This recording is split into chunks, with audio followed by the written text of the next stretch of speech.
yaş yerleri, bizim elin ana anasını belleri, kardeş belleri. Böyle dinsiz, böyle hırsız gelmedi, hırsız gelmedi. Böyle dinsiz, böyle hırsız gelmedi, hey dost gelmedi.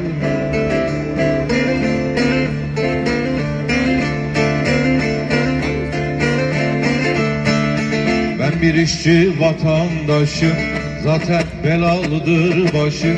Soya soya bitti işim, etme utan, gör halimi utan.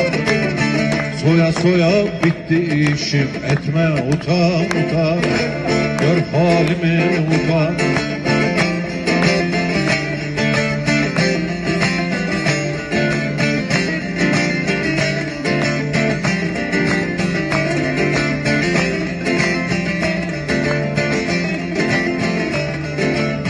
Aklıken kaldık yaya, rezil ettin şu dünyaya. Bizi sattın burjuvaya, etme utan, gör halimi utan. Bizi sattın Almanya'ya, etme utan, gör halimi utan.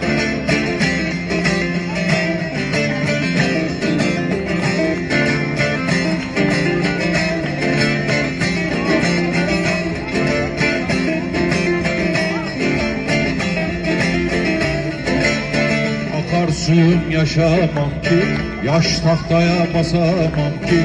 Ozanım ben susamam ki, etme utan, gör halimi utan. Ozanım ben susamam ki, etme utan, gör halimi utan.